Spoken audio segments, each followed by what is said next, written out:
Richa to introduce our panelists. We now come to our final panel discussion of the award ceremony. The topic being role of corporates and their social responsibility. In this discussion, the panelists focus on how best can private and public stakeholders come together to mitigate effects of climate change? How can CSR and nature financing be infused for transformative climate action?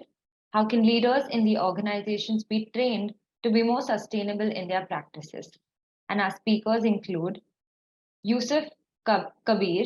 Yusuf is the water supply, sanitation, and hygiene specialist and focal point climate, environment, and DRR at UNICEF Office for Mumbai, UNICEF India, a Commonwealth and Sun scholar working in the sector for the last 23 years. He's been with UNICEF India since 2007. Prior to that, worked with organizations like DFID, national level NGOs, social and marketing research consultancy firms. He is the author of 2 international books and 10 journals and a well-known face in many national and state deliberations on WASH, emergency and climate change. Our second panelist being Supriya Singh.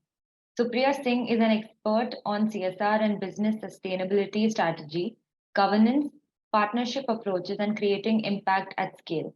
With a global experience of over 18 years in business, civil society, and academia, she is known for triggering transformations within organizations and in communities. She has previously worked for Tata Communications, the Energy and Resource Institute, Going to School, and the Institute for Peace and Conflict Studies. Priyanka Falswal. Priyanka is a dedicated professional currently serving as a manager at CSR at Microsoft India Philanthropies with a commitment to advancing critical societal issues. Priyanka has harnessed their expertise in philanthropy, technology, and business to make a meaningful impact. And our panel moderator being Amit Panka. Amit founded We Naturalists with a simple motive to bring equal opportunities and solutions to everyone working in the development sector and in climate action. Apart from being an entrepreneur, he is also an ardent nature lover, wilderness explorer, and a bird photographer. As always, please respect the house rules, keep your audio on mute and videos turned off. We look forward to your questions, which will be addressed at the end of the panel discussion. Amit, you can take this forward. Thank you, Richa. Are we waiting for Priyanka by any chance? Let's try it. Till that time, we can. I'm thanking Richa, and just also she has ended up scaring me with all the introductions, because that's something that it's so intimidating, that learning about Yusuf, Supriya, and Priyanka, the background that they come with. So please, I'll be honest, I don't know as much, right? So please pardon my mistakes if in case they are during the course of our discussions. So thank you all joining us for this particular discussion. And it's largely an India panel, and rightly so, because CSR is one of the critical elements of Indian corporate world, right? And primarily, we all relate to this particular term much better than anyone else in the world. Also rightly so, primarily because the amount of intervention that is required in climate action, I firmly believe it requires larger intervention. It requires larger monies, larger funding, because anything that we do here essentially requires much deeper thought process, aligning communities, aligning lots and lots of partners, and it cannot be done at a micro level or at a nano level, right? So we can't just work on a school and say, hey, we are very big on climate action. It doesn't work. But when it comes to education or underprivileged upliftment or holistic living solutions, they can be done in micro communities as well. So there is a primary reason behind keeping this particular topic as part of our conference or as part of our event today. Primarily because we were debating internally that how does climate action really become vast? How does it become large? And more we get deeper into our thought process and work with so many people worldwide, we realize that everyone is doing their bit. But unless and until we all come together, and when I say we all, essentially also means uh, people who are sitting at the policy level, people who are large foundations funding larger projects, CSRs who are trying to invest capital in this particular space. Oh, we have Priyanka as well. So hi, Priyanka. Sorry, you're on mute. Hi, Amit. I Hi. hope I'm audible now. Sorry, we can't hear you, Priyanka. Am I not audible? Yeah, you are. Thank you. So, I was Priyanka. I was just creating a just preamble for this particular topic and how exactly we are looking at CSR in India as one of the key contributors for climate action as we move forward. So, just continuing with that. So, as I was saying that CSR needs to be a part of a significant stakeholder, right, which drives us not just funding but also thought leadership in one form or the other in the areas that they work in. So I think I'll keep the floor open right now, and best thing is that both Supriya and Priya comes from the corporate world and they understand the CSR angle a little better than probably Yusuf coming from the development sector and primarily from UNICEF. And very interesting panel because three of us largely bring the corporate side of the thought process, and Yusuf is largely been on the other hand been the recipient in many ways of a significant amount of work that happens on the ground. So I'll start with my first question or maybe a discussion point. How do you define stakeholders in the development sector, primarily when it comes to climate action? Because that's the primary objective of how you really deal with climate action, and who are the key people that would really make a lot of difference together as far as climate action is concerned. So if it is a little bit of a I know that we had decided on few other points to begin with, but I thought maybe a little bit out of textbook. Let's figure out how we define stakeholder, and because I was reading constantly and figured out that that's one thing no one has been able to do it in the right way. So maybe Supriya, will start with you.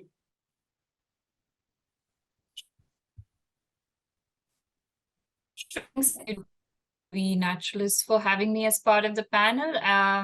Yeah, I've worked in the corporate sector, but I am actually doing my PhD research too. And interestingly, it is on multi-stakeholder partnerships.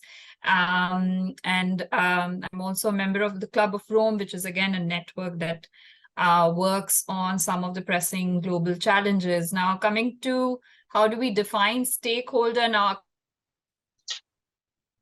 If you go back to what Ed Freeman said, stakeholder is anyone who influences the business or gets influenced by the operations or activities of the business. So this is really a very simple definition of stakeholders. And it also includes shareholders. So, when we talk about development and CSR, I know shareholder is not a word that we like to use, but when we talk stakeholder, shareholder is definitely part of the stakeholder. And it's important because, in many companies, shareholders do play a role in setting the agenda when it comes to CSR or sustainability, so on and so forth. When it comes to larger sustainability, phenomena, I think the stakeholders for each corporate or each organization may vary. But broadly speaking, we look at a few key stakeholders. For example, you look at, the community as a stakeholder. You look at shareholders. You look at government as a stakeholder. You also look at your own employees as a stakeholder, both present and potential employees. Of course, you look at media analysts. So, every organization would do a stakeholder mapping depending upon, the sector they come from and the work they do. Who's important? I think, Amit, this was the last point of your first question. Who are the stakeholders that are important? It depends on the context. Of course, the government, business, civil society, and the community, for me, usually have been the four largest, and most prominent stakeholders when it comes to sustainability, when it comes to climate change. What I would say is often in a country like India, the role of the state becomes very important as a stakeholder. Yes, the corporates can, complement the efforts, but the effort would always be complementary. We cannot substitute what the government can do and the scale at which the government can do things in developing in countries like in India. So I'll stop there. This is just some initial thoughts on your question. Priyanka, your initial thoughts on this? I think I completely second what Supriya said. So stakeholders are exactly the way she kind of very beautifully articulated, is everybody who's basically touched by your initiatives, right from the government to the people on ground that we work with. And of course, in case of a CSR or in case of a corporate, it would be a non-profit organization, the people who are involved from your organization, right from building content to budget and everything. So I mean, she's articulated it really well in a way that everybody who's touched by the project is definitely a stakeholder. And I won't be really able to comment, or I wouldn't want to comment on choosing on who's important. I think everybody is important, and each one of the stakeholder has their own roles. It's like a cycle. If you take out just one ring out of wheel, the wheel itself can really spin down. So I wouldn't want to call out who's more important. However, at the focus always remains the beneficiaries. Got it. Yusuf, your bits on this. Yes, Amit. First of all, thank you. Thank you for inviting and giving UNICEF a space to speak. And congratulations to all the award winners. In terms of stakeholders, I think Supriya Priyanka gave a very holistic view of the stakeholders. But for the climate thing, like if you really speaking about the stakeholders with increasing climate change or environmental action, I just give you a metaphor. Like we recently did a study, global study, UNICEF, that a number of children who are impacted due to climate change is a more number of children who lost their life or impacted during the Second World War. So you can easily understand the impact. At the same time, India is the youngest nation on the earth. We have the 40% of the population is below 30 years. And unfortunately, we have very limited scope for those young people to be part of any climate action or be part of policy, though we have platforms like ILCOI, like local conference of youth, before any kind of a COP. Like right now, COP28 is going to happen in Dubai. So we have a very critical section of engagement of young people and children, and also to implement the loss and damage fund. So one of the things very clearly coming out from the global data, and also particularly for India, that young people are becoming a very critical stakeholders, and mostly they are not all. So that's why UNICEF often say that the climate crisis is the child rights crisis. So for me, if you ask me that, if you further zoom down within the community or also within the organization policy for the larger corporates, we're speaking about just transition and all these policies, as seeing from the human rights angle, young people are going to be the major stakeholder in coming days when we speak about the climate action, green job, green skilling, and also environmental learning. I'm not speaking about the teaching or something, but environmental learning. So yeah. Right. Yeah. Thank you. I think just my perspective a little bit on, I think no one can better define stakeholders better than what Supriya and Priyanka you touched upon. Largely, I think it's also about, and that's personal perspective completely, that today I have seen, coming from a very different world, that most of the projects that do not get completed or probably get pulled out of is because of funding, right? And there are more NGOs getting shut as compared to the ones which are newly being formed. And there's a one primary reason is the money is not reaching the right places where there is intent, there is community out there which is the beneficiary, as we were talking about, and there is good amount of NGO-led partnerships which are formed today and ready to really get to the grassroots and work.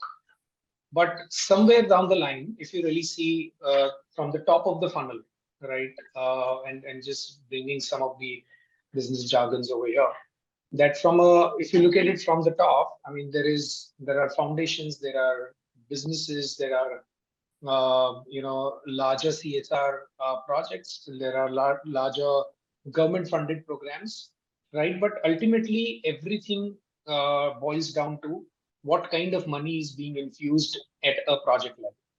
Now, does that is good enough reason to qualify for being the key driver or key stakeholder in that particular value chain, right? That because of one tap off and suddenly it dries down the well at the grassroots level, right? And this is why I'm really bringing this particular topic a little bit more at that level from funding perspective, because ultimately, if I zoom out, CSRs are looked out for funding.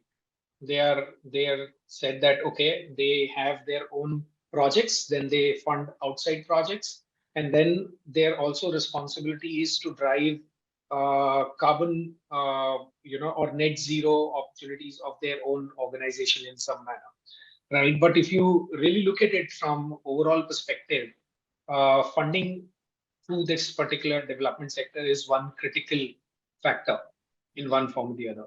So do you think that is good enough reason for us to call them as one of the most important stakeholders outside of the government? Because government also lean on a lot of decision making, policy making, because CSR is one of the policy decisions taken at the highest level. The funding that goes into environment or CSR by corporates is far more higher. In fact, according to me, that number is almost 20 times of what the government climate funding is there, right? So we allocated government climate funding.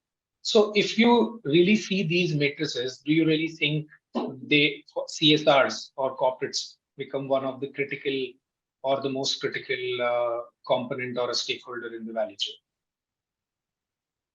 We can go with Priyanka. I wouldn't say that they're most important. And also, while we do the stakeholder mapping, it's also based on the time frame, right? So when you're actually, so for example, if the naturalist is um, right now thinking of a project based on a research and they have a strong rationale, so when you actually pitch it to a CSR, that's when probably you can say that CSR is the most important stakeholder at the moment, because until unless we have the funding, we, because of any XYZ reasons, we are not in a position to start the project or start the implementation.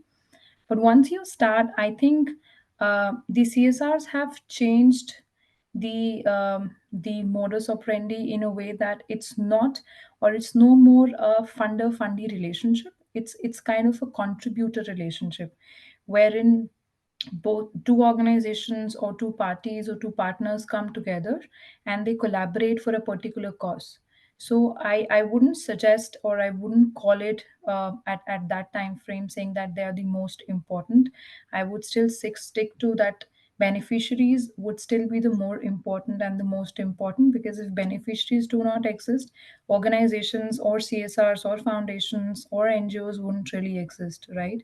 And rather there wouldn't be a need for either of these.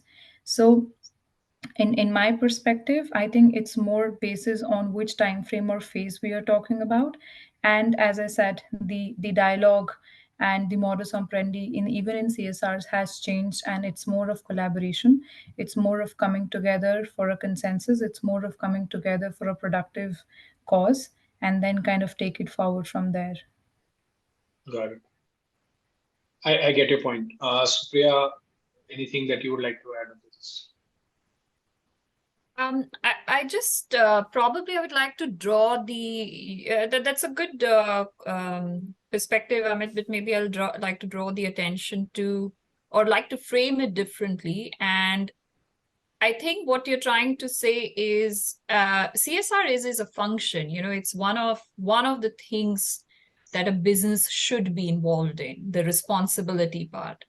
In an ideal world, we wouldn't have CSR because, you know, every corporate that exists, every institution, every organization would work to help the planet and people thrive and flourish. But that's not the case right now. Now, given the situation that we are in, I think what we are saying is, and what we should really be asking is, okay, how do we see the purpose of business, or what is really the purpose of business? And if we start from there, we'll say, yeah, you know, working for the betterment of society and environment is one of the things that should actually define the purpose of business. So I see CSR more as one of the many things that a business should do. And therefore, for me, the stakeholder articulation still would be the business as an entity, with responsibility and accountability, etc., being the many functions that a business should perform as part of the society. So that's how I see it. I wouldn't take CSR out of, you know, as a separate sort of entity. But if you're referring to the foundations, I would still say it's still a part of business as a sector.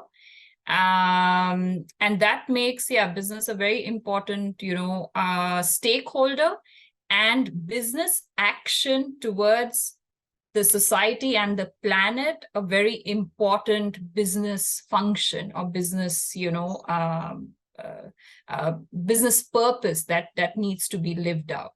But I wouldn't treat CSR as an entity in itself. Like framing wise, I would still put it under the business. No, more than it's about where you sit at as part of the value chain or top end of the funnel, because as you say, the beneficiary is always at the bottom of the funnel, right? Unfortunately, that's how it's looked upon. So I totally get your point, and I think Priyanka, you also said it rightly. And just to take Yusuf's perspective, because he comes from the other side of the table and has seen life on multiple projects in a way that they start, stop, they move forward, and then you take 10 steps back. So how exactly it works, Yusuf, and because you've seen this life so closely on the ground? Yeah, no, I think what Priyanka and Supriya alluded very clearly about the larger aspect to see the cohort business as an entity. But one of the things that from the UNICEF perspective, because we work with both public sector and the private sector and also other business houses, these employee engagement programs are very critical. We should not forget employee as also one of the very critical stakeholders, because they are more like the heart of the organization. And often we have seen that the co-creations workshops or co-creation of ideas are very critical when you plan for any kind of intervention, whether it's environment or education or climate, any kind of program. So from the UNICEF perspective of business practices with the public and private sector, anytime any kind of program that we want to get into, we always believe in that co-creation part. And the co-creation part is very critical because at the end of the day, everything is the taxpayers' money. So whether it's the public money or the private money, it's because someone is paying for it. So there is a value for money. And also the corporate, it is not only about the CSR, many companies are also using funding for related to their products, their procurements, their greening of their internal processes. So I believe that along with the employee, these co-creation parts are very critical. And yesterday I was going through one of the article, and one of the CEO of a very senior company mentioned that SDG 1 and 216 won't be achieved unless we address the SDG 17, that is on partnership. And I think that is very critical. And it is very clear that how much money any corporates are giving to the society for the environment or the climate cause, uh, it, it is not possible without a kind of a coordination or alliance mode. You cannot do this alone. So that's why globally also there are a lot of corporates that are coming together and working together. Like we have an association for water stewardship, AWS, International Water Stewardship Association, where many of the corporates who have a larger water blueprint, they are coming out with a common narrative around water and the climate. So there has been an effort that many competing business houses are coming together for a common cause, and this that narrative is very critical these days, not only to for low investment and high impact, but also to sustaining of the organization, because there are so many ideas are going around, so connecting the dots are very critical. So I believe partnership coordination approaches are very critical, and that's why the 5 P's of SDGs are there: people, planet, partnership, and also the other 2 P's are there. So I believe that co-creation is very critical, and you cannot survive alone in this entire sector. And there are a lot of global movements are happening. I'm sure in India there must be some movements are there about bringing all the corporates together. I'm seeing beyond FICCI or CII. It's not only Federation of the Chambers, but co-creating the ideas and creating and the most important, Amit, I think Priyanka alluded very nicely, that when your problem statement is very clear, then it's very easy to get into those stakeholders mapping and everything. So unless you derive your problem statement and theory of change, it is very difficult to get into that kind of who is critical or not, because it is organic in nature. Yeah, over.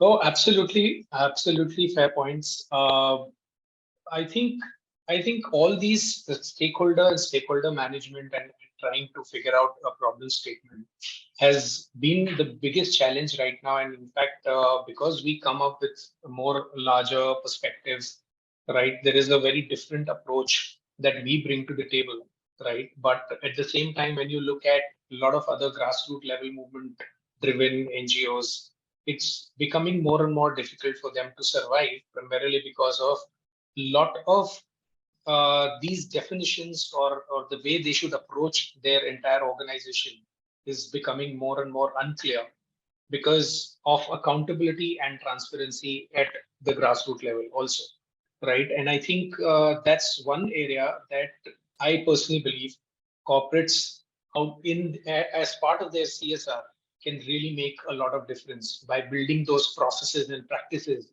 at the bottom of the funnel in some form or the other.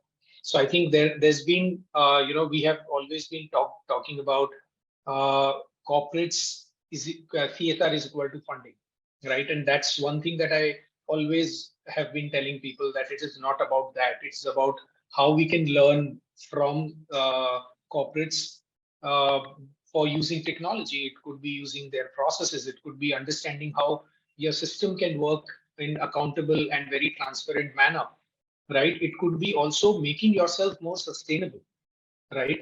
Because today, the entire community which talks about sustainability and bringing more sustainable practices to the overall community, it's very difficult for them themselves to become sustainable, right? So most of these things are also very critical for us to learn from the CSR movements. And I think there is one thing that I learned in my stint with Swades when I used to run Swades way back 10 years back.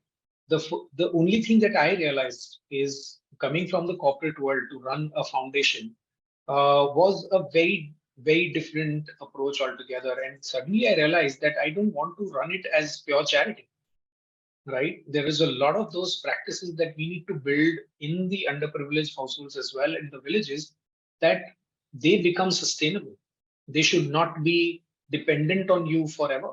And that's why we had an entry and the exit mode in each of those places for building holistic living solutions. So if you don't have an exit strategy, right, it becomes far more difficult for you to sustain, right? So I think all these things, all these conversations that we are having right now are music to the ear, but I more often than not, I've realized that we've not been taking these thought process to the grassroots. And that's, I personally feel, CSR's biggest contribution, right, outside of money that can be, is building these processes at the grassroots. So I think, thank you so much for that perspective. Outside of that, what do you think that in today's world, and there's so much going on, and everyone is talking about climate change, climate action, we are all feeling it, whether it is inside our households or outside in one form or the other. What do you think the impact has been of corporates, or maybe their interventions have brought about any change, or it would take a longish period of time? So that discussion is not in any form alluding to a particular thing. It's just trying to understand that role of corporates in climate action, right, in any form, right, whether it is and what is happening, I mean, in your own experiences, if you can share, and for the world at large. So we can go with maybe Yusuf this time, that how you've seen your experience, in your experience, corporates taking participating in your projects in any form. We have some mixed reactions. Like some of the corporates are they're very planned in their uh, environmental sustainability kind of a budgeting, and also identifying certain kind of a problem statement, working around that. Some of them are very focused, but uh, some of them we see a lot of knee-jerk reaction, like let us do something in the school or a community or something. So it is a mixed bag, I would say. But another thing about the corporates, that they can invest in the climate and environment space. Uh, in the Glasgow conference, we have 100 billion investment promise made by, I would say, the extreme north countries for the extreme south, which did happen. Though in the G20 they promised something, but you know that getting into the announcement is very easy. The problem comes with the implementation. Now, all those fundings are largely focusing on the net zero and the carbon neutrality and the clean development mechanism, largely around the loss part. Uh, it it has limited focus on, I would say, the adaptation and the resilience part. And when you're working in the climate and environmental protection field, the mitigation takes its own time, and there are many things that you cannot reverse. But we badly need some support from the corporates on the adaptation and the resilience funding. And often corporate asks that, Yusuf, can you give us some KPIs? Because corporates also need certain KPIs for their value for money. So one of the thing I think is very critical, that we are working with the economist group at headquarter to come out with certain theory of change for the corporates. Why should they invest on the adaptation and resilience funding for community or for the institution, a school, or for a health facility or a slum? Because government funding, public finance is not coming there. Public finance is largely coming for the clean development mechanism, carbon neutrality. These are the very big level things, and everywhere community is missed out. So, I will still focus on this resilience and adaptation funding, which corporate can work on. And of course, we need to create a narrative, KPIs, and some impact statements so that we can also understand the value for money. So that will be my take on that entire thing. But do you think, in your experience, where corporates have really come about in some of the projects and suddenly things have changed or improved, what's been your experience on that front? I mean, I understand the macro level investment horizon and how exactly that works and percolates down, but purely from your experience, because the key takeaway out of this particular conversation will also be that how exactly we can pave the way for a better utilization of corporate skill set that comes along with the funding and take it to the grassroots. So I just want that experience from you. So you are on mute. Yeah. One of the things that a corporate can also bring their kind of expertise in their supply chain and the entire ecosystem they're working on for the internal greening and the carbon neutrality part. But coming back to the question that you have asked about that how can corporate bring the investment for the climate, and whether corporates are withdrawing or they are happy with their investment. One dialogue is a very difficult dialogue with the corporates that if you want to invest in the climate space and that too working with the community, you have to give a larger timeline than any routine development program if you really want to see certain impact. So short-term climate investments are very difficult to measure and monitor. So the timeline and the programmings are very critical. Any corporates that approach UNICEF, everything, you always say that, look, we agree we have to do such things, but you may not get the result that you are looking for in 1 year, because the climate and environment space is different than working in education program or health program. So we often speak that the 2 to 3 years of minimum horizons of investment to develop a proof of concept is very critical. So if the corporates are ready to invest for developing that proof of concept, it is because honestly speaking, Amit, I have been working with government, corporates, many NGOs. Still, we do not have that kind of proof of concept on the investment of climate and environment. We can say we can use many numbers, many figures, but it is very difficult to measure. And for a corporate, when the value for money and when the business is there, it has to be measurable. There has to be certain indicators. So, but at the same time, I think the boards, the CSR committee, or whoever will be, they need to understand that it requires larger and longer term investment if they really want to see some impact on the ground, which they can measure, they can claim, or they can publish papers, position papers, something other. Otherwise, I can see that in the 1 year or 2 years kind of investment, it is not only about the sustainability, but the main concern about that, if you like, often many corporates claim that we have reduced the carbon footprint by this percentage, that percentage. It is very difficult to claim, Amit, honestly speaking. It requires a generation of studies and research. So we have to smartly design our impact statement also. Maybe not focusing on the climate change, but how we can reducing the environmental degradation, because often we use the climate and environment interchangeably, but those are two different meanings. So if you are reducing the environmental degradation, you are averting, or you are also reducing the space of climate change or the climate variability.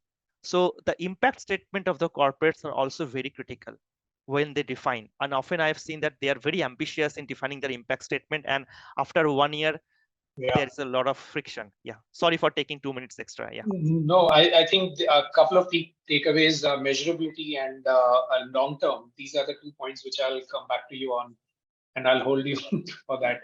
So, Supriya, anything that you would like to add to this? No, yeah, no, Yusuf, thanks for the answer. It was very educational for me. I do agree with the whole challenge of, how do you measure the impact of the corporate sector, corporate action on climate change? Because climate change is that there are scientific ways to assess the impact, which there's no one study right now that can actually say, okay, this has been the contribution. But what it made me think was, what are we really talking? What are we really asking when we say that what has been the impact of corporate action on climate change? It's not just, the reduction in emissions. And here I would agree with you so wholeheartedly that, adaptation and mitigation measures, especially in countries which are vulnerable to climate change, especially where communities are going to be or are being impacted. That's something. Somehow the debate around climate change impact gets lost around or gets identified only with emissions, but that's not the case. It's a very complex system where we are talking about where the social environment and the economic sort of comes together. But my thought here is, when we talk about the impact, we must also ask, what kind of economic model do we need, and what changes do we need in the entire system? Because you will have companies that probably meet all the due diligence criteria, they're meeting all their emissions targets, but they are still polluting or they are still, their production model is not environment friendly. They are still, let's say, fashion and textile industry. If we just take the example of that particular sector, we want companies to say, consume, or we want companies to say, we won't produce more because it's more production leads to more emissions and therefore more harm to the environment. But that kind of radical redesigning of economic model is not even being thought of at the moment. So you have a Patagonia, for example, which will say, oh, please don't buy more, and will openly ask its consumers not to consume, but still get trolled because some people would say, oh, this is a marketing gimmick. So for corporates also, I'm from the other, because I've been in the corporate sector. For the corporates also, it's not an easy place to really make an impact. What has started happening in a big way, especially in India, is that a lot of corporates are looking at science-based targets. A lot of corporates are looking at their scope 1, scope 2, scope 3 emissions. There's a lot of thought around okay, what is my production model? Where are the emissions in my value chain? Now that I see as an impact for sure. In the last 5 years, the conversation itself has changed from pure philanthropy to, okay, let's look at our own operations. And that for me is a very important shift in the Indian corporate sector, where it's not just about let's do good. It's about how are we doing the business and what is the impact of our business. So it's both aspects that is being considered very carefully by, let's say, some enlightened companies. I wouldn't say the entire corporate sector is thinking on that direction.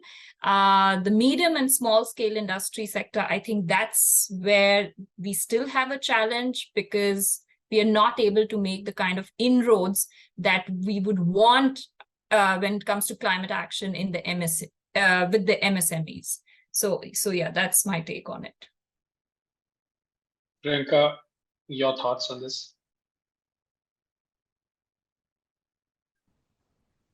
Am I audible to you now? Yeah, clear. Okay, so I think I would start with an example here wherein we are using technology for the climate change adaptation in India. And so this is an initiative by an organization called Seeds, and probably you can just Sorry, find it online. I think this model is called. Are you able to hear me now? Yeah, much better. Am I much better? Okay. So I was just saying that probably I'll start here with an example wherein we are using technology for climate change adaptation in India. And there is this organization called Seeds, which you can find online. And we together, when I say we, I mean Seeds and Microsoft are working together on a model called Sunny Lives, wherein we use satellite imagery to perform risk assessments and micro forecasting of disasters in order to kind of disseminate the targeted warnings. So by giving this example, what I'm essentially trying to highlight or say here is that as an organization, we truly believe in power of something that we were just discussing, that is collaboration.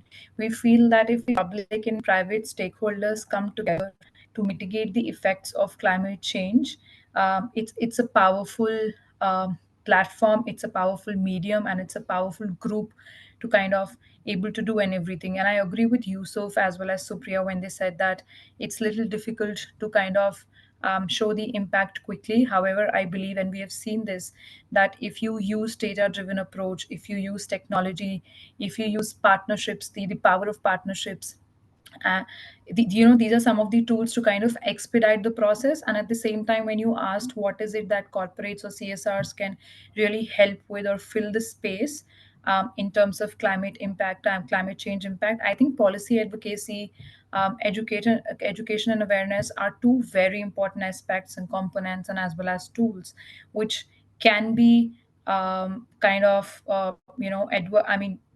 organizations can really play a great role in advocating for policies and promote sustainability. At the same time, we can play a great role in kind of public-private partnerships and focus on awareness about climate change by maybe creating content together, by maybe reaching out to the right communities and stakeholders and beneficiaries together. So I think the power lies in the partnership and collaboration itself, and of course the usage of the right tools and the right processes, or we can say approaches. Yeah. Thank you. I think the submission that comes out of this conversation is also that there are three key roles that I see corporates can play. One clearly is bringing their own operations to less and less carbon footprint oriented. So moving towards net zero, whatever best they can. I mean, I'm sure it's a long way to go, and only few top 100 or 200 or 500 companies in the world would be going in that particular direction, right? But may not be all of them, and that's why ESG comes into play. But the second part is also playing a very, very critical role in PPP. If in case they can play a role and define the terms of public-private partnership and drive it as more as people who are more supervising stakeholders to ensure that the money goes in the right direction and ensures the ground level impact and measurable impact.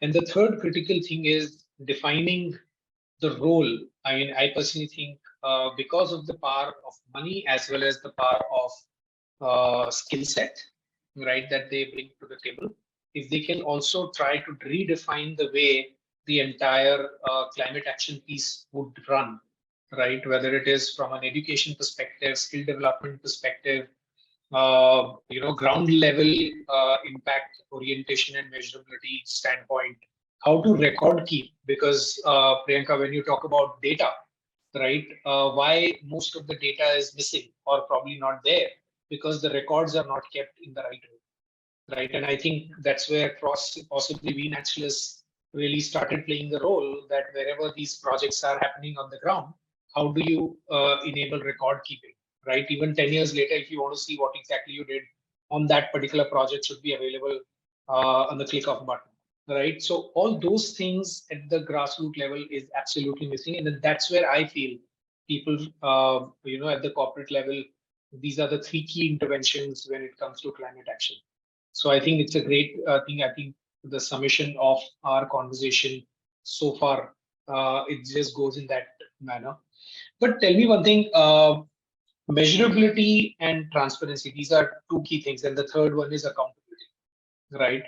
These are the three key things that we normally talk about in any business jargon, in any discussion, whether it is a startup world or whether you talk about larger companies. How do we ensure that that kind of discipline can percolate down to the development sector as well in at a larger scale? And where do you see that happening, and how much time do you think that could take? Will it be a 50-year journey, or do you think that it will be like just one day and suddenly you'll see a different world altogether in the development sector level? So Supriya, we'll go with you on this. Yeah, I'm smiling because obviously it's not going to happen in one day. I'll just try to explain it a bit. So there's something called institutional logics, whether it's a corporate sector, in the corporates, civil society, government. Each of these sectors or each of these organizations work on certain logics, and that defines their sort of action. So let's say the corporate sector, the businesses, it's driven by, let's say, competition, profit making, etc., and that's the logic. Now, when it comes to civil society, and I'm using this term very broadly because we use it interchangeably, civil society, NGO, development sector, they have a different logic, and the logic is to basically, work on complex societal sustainability challenges. So if it's almost like we are talking about two different kind of orientation, which governs their action in turn. Now, this is not to say that, so does that mean that the development sector should not look at processes? No, I'm not saying that. All I'm saying is we have to be mindful that the development sector as a whole is driven by a different kind of logics. And what needs to change is, or what needs to be, I worked in the civil society sector for some time as well. What needs to be realized is that a good outcome is not a result of just a big vision. A good outcome is a result of a good system which is done over and over again and is consistent. And I think what happens or what tends to happen in the development sector is that we focus a lot on change and big vision thinking and transformation, which is great. We need that passion, and we need that, belief that things can be changed. And that's why civil society and development sector is so important for our society, where we are not always thinking of KPIs, but sometimes we are just driven by passion and we make things happen. But at the same time, we need to realize, these processes are important to make sure this passion gets actionable over and over again in multiple locations, and it's not just limited to one person and one organization. And I'll quote, James Clear and his book, Atomic Habits, which most people have read. That's what he talks about. He talks about, we often get blown away by big visions, and everybody wants to win. Everybody wants to do well in life. Two teams that are competing in, let's say, a cricket match, both India and Pakistan would want to win. But the team that wins has put that consistent effort of, coaching, of practice, of, a system that produces results consistently. I think that needs to be understood. It's not, and when I was in the corporate sector, I used to get it very often that, the corporates are obsessed with numbers, but not everything can be measured. And the civil society would say, but, we are bringing this change, but don't ask us for numbers. I think that, like in Buddhism, there is a middle path, and it requires a lot of relationship building. Yusuf, Priyanka both mentioned partnerships. I think when we work in a relational perspective, we are very, very, very eager to learn from each other. The moment there is no relationship, or we don't, build that relationship, there's no connection, there's no trust, there's no sense of commitment. So I feel if the relationship is there, the skills and competencies can be transferred. In fact, when you talk about inter-organizational learning, relationship is one of the most important glue that can enable that. And that's something we have to very consciously invest in. And that requires time. So what Yusuf said, time not just for impact, time also to build that relationship and the environment where knowledge and competencies, which would include your system of transparency and accountability, can be transferred, can be learned from each other. Absolutely. Priyanka, your take on this?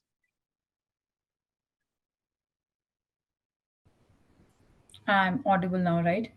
Yep. Correct. Okay. So I think for me, it's a mix of everything that we have discussed, along with a few other things. And to start with, it's about training the leaders in the organization on sustainability. I think it's very crucial. It's very crucial for fostering a more responsible and socially conscious business environment. And when I say business environment, of course, I don't really mean the CSRs. Right now, we're talking about the development space along with the CSRs. So I think it's very, very important. And then comes education awareness. We talk about partnerships and collaboration that Supriya also just spoke about, technology as a solution, data driven insights, and we have um, employee engagement that Yusuf spoke about. But I think what we need to add in here is continuous learning, which is important for all the development sector as well as the CSRs. Because I honestly wouldn't say that CSRs do not develop or do not work on their processes or need not work on their processes. I do agree that they are a step up when we talk about the development space, and that's also just because they are an arm of the business, of a particular company. And businesses are run or kind of start or are started in a process itself. So therefore they do have some processes set in place when you start with. Development space has to start from there itself. Therefore I say that they're a step up, but they also need to continue with their learning. They also need to kind of put efforts to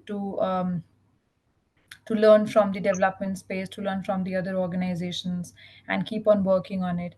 And I think what's really important above all of this is that it's ethical leadership, wherein we have to encourage to place sustainability at the core of decision making, so as to understand that SROI for our CSR is important, and likewise the entry and exit plan that Amit you spoke about is equally important for a non-profit organization. So that wouldn't only mean that we're considering financial outcomes, but also about the social and environment implications of business practices. So as Supriya said, all in all, it's kind of a give and take process wherein the CSRs are learning certain things from the development space, and more essentially, it's about connecting with the beneficiaries and understanding the ground issues so as to really develop beneficial, meaningful, and form doesn't follow content kind of projects.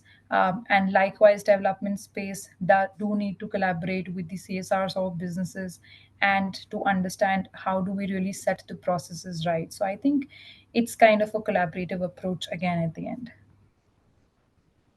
Yusuf, quickly, your take on this.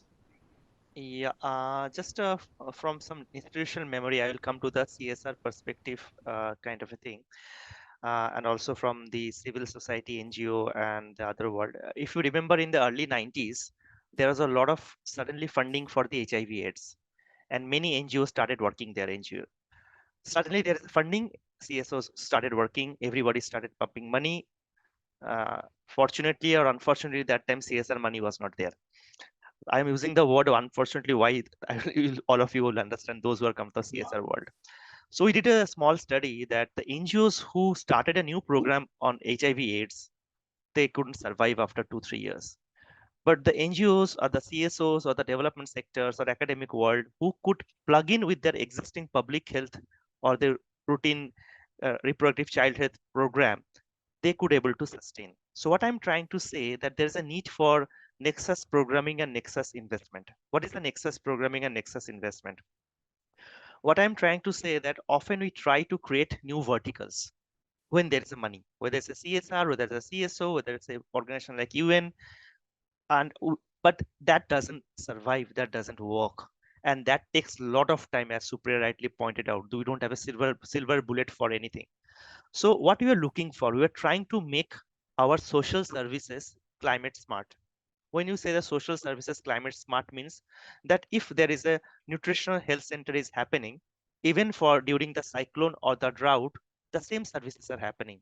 If the routine immunization is happening, it is not impacted due to any extreme climate events. If there is a drought, if there is a malnutrition, due to drought, malnutrition is not increased. So understanding this nexus, sorry, nexus is being used here for the better term, not in a negative term. the nexus programming is very important, and that's why the nexus investment is also very much required. So it is both for the CSOs and the development sectors, and also for the CSR. Instead of creating a separate vertical on climate and environmental programming, if they can try to invest on their existing education program, health program, water supply program, or child protection, agriculture, and how to make it climate smart or climate resilient. And that will be the beauty, where you already have a platform, you need to build on that. And that is why nexus funding, we are trying to say, not creating an additional vertical additional fund, because I have extensively worked in during the HIV AIDS time also, early 2000 and everything, and I have seen many organizations, even in I've been to African organizations, just they're closing their shops, because after that they have nothing to do. Like many organizations, they wait for disaster to happen. When the disaster comes, the organizations woke up. Many business houses also. So that's why this nexus building on the existing platform is very critical, rather than reinventing something new. And that will be the that will be the beauty for the survival, because I often use a very crude definition of sustainable development. Sorry to say anything, but it is it is a series of confrontations with vested interest. That's the definition I use for sustainable development. So so you need to understand that for me it is all nothing. You are not anything starting from scratch. There is nothing called zero. Always there is something is there. We have to build on that, and that will reduce the time lag. So of course there's a first time for everything, but you don't have to do you can do the same thing in a new way. That's what I'm trying to say. So that's why the nexus programming and the nexus funding is very critical. Over. Thank you, Yusuf. I think this is one term that will stay with me for a longish period of time. And with this example, it also comes to me in the startup world, where everyone was investing 8 years back into edtech, and suddenly the money dried and everyone is out of business. So I think that's a similar situation in most of the cases also. But it comes back to my first point, that is it all about money? But I think, somewhere down the line we'll come to the consensus on this part, that it's a lot about money. It's not everything about money. It's also about building the right perspective. It's also building a sustainable organization, which is not driven by only one aspect, right? When there is a pool of money available, you suddenly can't start a business and then dry down the moment money is not available. That's not the definition of sustainability. So yes, Yusuf, you have a point. Yeah, it's not only about the money, also it is about the geopolitical situation and the political narrative. You cannot disassociate political narrative there. Development cannot be apolitical, and same is the investment. I am not mentioning a flagship program, but the flagship program was very critical in government in initial 5 years, and many public and private sectors have been forced to invest to those flagship programs. So it is also sometimes dictated by the geopolitical situations, and not always informed by the SDG goals or MDG that way. So it is. I'm totally with you on this. Yeah. Absolutely right. Absolutely. I think it's also driven by the narrative, and the narrative decided by a few people, right? Which essentially drives the whole corporate action as well in multiple forms. But that's a conversation for a later date. There's one thing which keeps on, actually troubling me when it comes to climate action, and when I link it with CSR. Is climate action really a priority?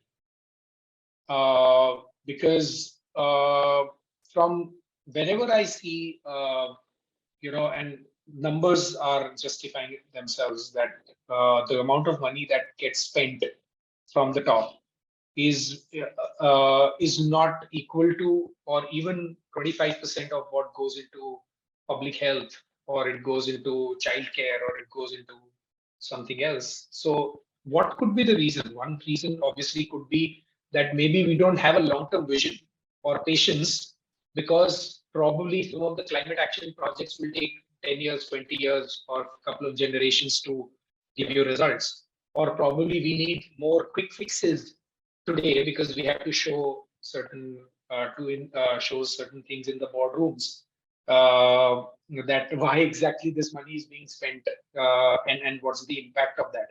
So Yusuf, I can see some smile. So I just maybe this is something which has been bothering me personally, right? And this is one of the conversations that I had in one of the conferences that I attended last week, and it was a question which got raised that why is the policy decisions not being taken from that perspective? And I actually said that probably one of the reasons could be that it's not our priority. It's not priority in schools. It's not priority for our youth in colleges. It's not a priority in institutions. Priority is, yes, for vanity, we'll go and plant 500 trees today as a Saturday activity. But what happens to those 500 trees 5 days down the line? No one knows, right? But that was a good Saturday activity for a corporate. So I'm just giving you, the things that has been the bedrock of the way we've been thinking about a lot of activities around us. So is it really a priority? And who defines that? Is it, again, coming to Yusuf's point, is it the narrative, or it's about we don't have patience or vision to think on those lines? Sorry, Supriya, you want to take a dig at it? Yeah. So Amit, if I have to answer this question based on my experience in the corporate sector, and I was part of the Tata Group, now we have to look at how this is looked within the org structure of a company. CSR, the way it is defined in India, is largely societal related, so we are primarily looking at some basic societal issues of poverty, unemployment, education, health, and so on and so forth. If you also look at, the corporate spend, CSR spend in India, I think the top 2 or 3 themes on which the money has been invested on is education, health, and I think education, health really tops the chart. Now you have to ask why. One is, of course, our country needs it. So climate change is an issue, but we also have, large scale poverty and other societal challenges. So within organizational setups, climate change, it's my experience, it comes under the sustainability domain. And I would say for the outliers, a lot of large companies, a lot of progressive companies in India, it's definitely a priority. But it's not seen as CSR, it's seen as core business funding on sustainability. CSR, yes, environment is one of the issues which also covers climate change as far as the CSR law is concerned. And within the CSR domain, the climate change activity then is linked to carbon offsetting projects, which is community linked and community, focused. So to answer your question, I would say, and if you read the annual reports of most companies that published in April in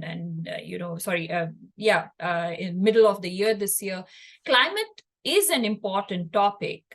What is really happening is the framing of CSR for climate is maybe not the right one. Because climate should be ideally very much a part of key business strategy and not just something good to do, because climate action is not that. So I feel we need to really, the question I would ask is, okay, is it a priority for the corporate sector? And if so, where is it getting reflected? Is it getting reflected in strategy? Is it getting reflected in value chain? Is it getting reflected in, the production? Where is it getting reflected to gauge if it's important? Because honestly, I wouldn't put climate action in CSR, because then it would be planting trees. And we don't want that. Climate action requires far, serious approach, scientific approach. Then planting trees is important. I wouldn't downplay it completely, but I would not put climate action in CSR if I could do that, because in the Indian context, CSR is very much societal, like when we talk of SDGs or sustainability, we're talking about economy, society, and environment. It is more societal. So it's a priority, but it's you have to go through a different doorway. You have to look at the sustainability, domain of companies to know if it's a priority, not the CSR. Right. Just to give a little bit of a perspective on this, and when you said that climate action may not be part of the CSR activity, yes, I understand, and that's where our initial conversation began. That yes, it has to be part of sustainability, so that how do you make your own organization and the customers that you work with or the stakeholders sustainable, so that it percolates down to your entire value chain. But when it comes to, just certain numbers that comes to my mind, that there was a report that got published that this year's out of CSR money overall funding that got received, as compared to last year, the environment funding has gone up by 100%. It's like if it was X, it is 2X this year. There was one report in one of the papers. I don't know how much that is true or not, but ultimately, there is an allocation that goes towards environment, right? Whether it is for tree planting, I mean, in a right way, if it is done in the right way, I don't mind planting trees as well, worth 2,000 crores or 3,000 crores. That's not a problem. But at the same time, I think when we talk about environment action or anything in development sector, because it also leads to green education, it could be eco, understanding of how exactly you create learning solutions around that. That is, so anything related to education, awareness, learning, these are all long-term impact orientation, right? Over there, it takes years and years for you to, that's a genetic change in some form or the other, or your thought process that gets changed. So I think I take your point that it has to be more sustainable driven, but unfortunately, in one form or the other, it is being considered as CSR spends as well, right? Or funding towards environment, like what America spends. I think I've been told $150 billion towards climate action and environment every year. Right? If that's the kind of money I'm talking about, there is this spend that goes clearly towards climate action. So that was the whole idea of posing this particular thing, that how does that still becomes a priority, right? Because it could be driven by policies, it could be driven by anything else, and I think Microsoft has been one of the flag bearers through its foundation, through a lot of other work that they've been doing in technology space. So maybe Priyanka, if you want to shed some light on that. Just this unmute is all right. So I think I'll start by what Supriya had said earlier, and Amit, you had also touched upon this, that at Microsoft, we are definitely using CSR as a tool for business to demonstrate their accountability and commitment to society's well-being. And that is the reason we use our funds to kind of catalyze the transformative climate action as well, along with the other domains that we have. And of course, they range from education to livelihood to health to green skilling and digital skilling as well. Now, given that we do not, as I said, we do not take a step back whenever it comes to climate action or whenever it comes to projects to work on environment, even for that matter, disaster management as well. Rather, we are forthcoming. We have been leveraging our technological expertise to kind of create innovative solutions for climate action. And we have projects involving AI driven climate modeling, renewable energy restoration. Then you have optimization projects, you have environmental monitoring exemplifying projects. The way I said, we have sunny lives. So that's just one of the examples. I think we have been using our contributions and support for sustainable agriculture as well to make sure we have carbon offset and ecosystem restoration. And one thing that we really need to understand, Amit, here is that not all organizations at all point in time, I'm talking about CSR right now, can take climate action or for that matter any domain as their focus. Because do remember that when CSRs come with funds, it's not that you can give it to any organization or for any cause that you feel is right. You also have to align with the business, you also have to align with the principles and values of the organization.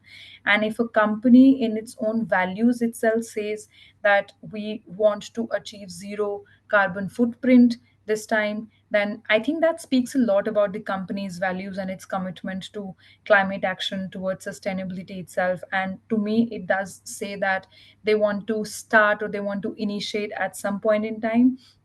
And it could be just, a drop in the ocean, but at least a drop in the ocean has started, so therefore they're trying to reach somewhere.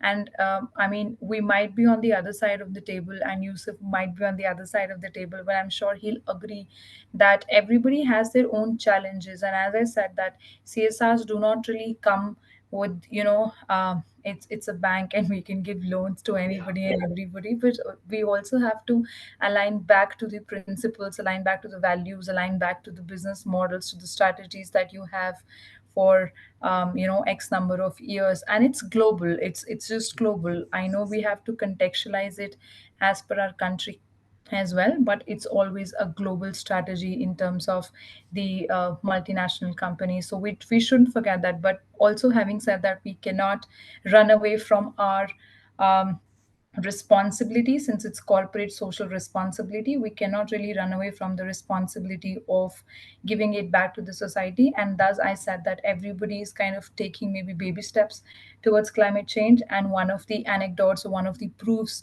to that is the data that I just mentioned, that it has gone 2x this year. Yeah. Yusuf, anything that you would like to add? I'm told that we are running out of time now. No, I think So to- Priyanka summed it up so nicely. I totally agree that the shared values and the shared assets are very critical when any organization is working on this, any space, whether it's a climate space or education space, and everybody doesn't need to work in the climate space. And these numbers, Amit, are a very kind of often misguide us, because if you get into the balance sheet and the books of those organizations, and if you get into through where they are spending, so because those are some of the things are easy win for them, they may be spending that way. But there are many other organizations, like where Priyanka was mentioning, that the way they are getting into much more structured process in the investment. So that is very critical. And when UNICEF also understand that part, when we discuss with the private sector, very critical, like they also come out with they have also their own business ethics, and also a business as an entity, like Supriya used that very nicely, that you have to see that it's in totality, not in a just one product or services. So that is very critical. So when UNICEF also pitches to any organization for joint program, we always also try to understand what is the business ethics and the business principles of the organization, and that is very critical to us. And with us, it's a human rights, child centric, so we also have a lot of our own due diligence process, which is managed by Copenhagen. So we cannot work with organizations working with tobacco, working with petroleum, petrochemicals, working with maybe with any kind of harmful products. Even the organizations, many organizations are willing to give us fund, but we have to say no, because so those ethics are very critical. And if those ethics often create some values, and I believe that if any organization, let's say CSR or the CSO, civil society, or even everyone, if the value is very clear to us from the very beginning, of course there will be aberrations there, because it's a democracy, you cannot stop anyone. But if the values, and if the values matches, and it's more like a marry of the values, so that is very critical. So that's why they're, even we also does a lot of due diligence, the way Priyanka was mentioning, when getting into any partnership. So even if they are coming with $1 billion, we have said no to many organizations. So like every day I receive some kind of a mail, we want to partner, but we have to say sorry, we can't partner, or something like that. We politely have to decline. So that is very critical, that sometimes also you have to learn to say no, and no is for the betterment of the society. No is not always no means that your roads are closed, but it's a betterment of the society. Because I'll still say that the mistakes we have done, of course, in previously on in the sector in the terms of blue revolution, green revolution, everything that was a need that time. But we have to be very careful that where we are investing and why you are investing. That is very critical. The why part is also very critical to understand. So I think due diligence and those kind of values and the shared assets are very critical for whether I am in the other side of the fence or different side. Ultimately, for both the organizations, it should be the same. Absolutely. I think nothing better than the submission that just happened between three of you. I think there's nothing more to add here. Just like to say that yes, Yusuf has a very, very polite way of saying no. So I've had that conversation with him. So yeah. So Yusuf, thank you for making me learn how you exactly write a mail and say no, Amit, this is not going to work. So yeah, thank you everyone. I think this was an outstanding discussion. It is massive learning for me. Right, I tried to figure out what best that can come out of this particular panel. I'll more than happy if any one of you want to add something. But you know, I mean, I'd like to sum it up that yes, there's a requirement of a proper collaborative way of operating in this particular space. Who takes the giant leap or probably the step towards more playing a critical role doesn't really matter as long as the entire ecosystem is benefiting out of it, right? Because it's for all of us. Climate action is not for one person or geography. It's for everyone, right? So I guess that's a selfless approach that we'll have to take at some point in time. And I think, yep, absolutely wonderful hosting all three of you. Happy to collaborate outside of this panel as well. So we'll reach out independently. Thank you so much for taking time out.